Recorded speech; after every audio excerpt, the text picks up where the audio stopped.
بہت سے لوگ یہ جاننا چاہتے ہیں کہ جب میت کو قبر کے اندر لوگ دفنا کر چلے جاتے ہیں تو قبر کے اندر پہلے 24 گھنٹوں کے اندر اس میت کے ساتھ کیا معاملہ پیش آتا ہے، اور جب میت کے ورثاء اس میت کو قبر کے اندر دفن کر کے واپس جاتے ہیں تو ایک فرشتہ مٹی کی ایک مٹھی بھر کر ان پر کیوں پھینکتا ہے اور ان سے کیا کہتا ہے، اور قبر کے اندر میت کی پہلی رات کیسے گزرتی ہے۔ دوستو، یہ امر تو یقینی ہے کہ ہر ایک جاندار کو موت کا ذائقہ چکھنا ہے، جیسا کہ اللہ تبارک و تعالیٰ قرآن پاک میں ارشاد فرماتا ہے کہ ہر جاندار کو موت کا ذائقہ چکھنا ہے، اور جو بھی یہاں پر اس دنیا میں آیا ہے اسے ایک نہ ایک دن یہاں سے واپس ضرور جانا ہے، اور مرنے کے بعد ہر انسان کی پہلی منزل قبر ہوتی ہے۔ ایک حدیث مبارکہ میں فرمایا گیا ہے کہ نبی کریم صلی اللہ علیہ وسلم نے ارشاد فرمایا کہ قبر انسان کی پہلی منزلوں میں سے ایک منزل ہے، اگر انسان اس میں کامیاب ہو جائے تو آگے کی منزلیں آسان ہو جاتی ہیں، اور اگر اس منزل میں پھنس جائے تو آگے کی منزلیں بھی خراب ہو جاتی ہیں۔ اسی طرح سے ایک دوسری حدیث شریف کا مفہوم کچھ اس طرح سے ہے کہ نبی کریم صلی اللہ علیہ وسلم نے ارشاد فرمایا کہ اللہ تبارک و تعالیٰ کی جانب سے قبروں پر ایک فرشتہ مقرر ہے،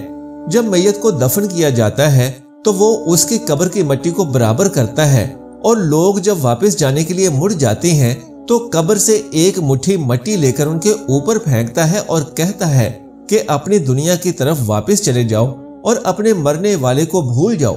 دوستو، حضرت علی رضی اللہ تعالیٰ عنہ نے ارشاد فرمایا کہ میں نے نبی کریم صلی اللہ علیہ وسلم کو یہ فرماتے ہوئے سنا کہ انسان کی مشکل ترین رات قبر کی رات ہوتی ہے، کیونکہ جب اس کے تمام دوست احباب اور رشتہ دار اس کو قبر کے اندر دفن کر کے چلے جاتے ہیں تو وہ انسان روتا رہتا ہے، ہر ایک دوست کے پاس آتا ہے، اسے روکنے کی کوشش کرتا ہے کہ مجھے یہاں چھوڑ کر نہ جاؤ، لیکن افسوس کہ اس کی آواز کوئی نہیں سنتا۔ تب اس کا سامنا ان فرشتوں سے ہوتا ہے جو اس کے اعمال ہوتے ہیں۔ اب وہ فرشتے اچھے یا برے انداز میں اس کے پاس آتے ہیں، اس کے بارے میں کوئی کچھ بھی نہیں کہہ سکتا۔ تب وہ میت سے اس دنیا کے اندر گزاری ہوئی زندگی کے بارے میں سوال کرتے ہیں۔ ان تمام سوالوں کے جواب ہماری زندگی میں موجود ہیں جب تک ہم سانس لے رہے ہیں۔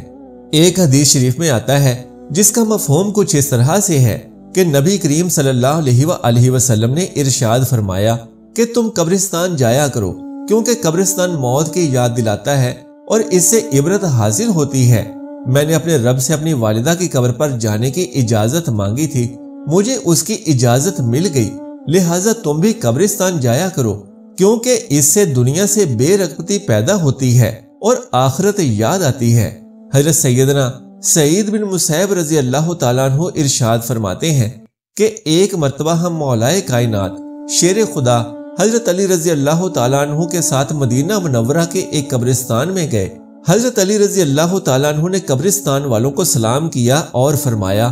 اے قبر والو، تم اپنی خبر بتاؤ گے کہ ہم تمہیں بتائیں؟ حضرت سعید بن مسیب رضی اللہ تعالیٰ عنہ کہتے ہیں کہ ہم نے قبر سے وعلیکم السلام ورحمۃ اللہ وبرکاتہ کی آواز سنی، اور کوئی کہنے والا کہہ رہا تھا کہ اے امیر المومنین، آپ ہی خبر دیجئے کہ ہمارے مرنے کے بعد دنیا میں کیا ہوا۔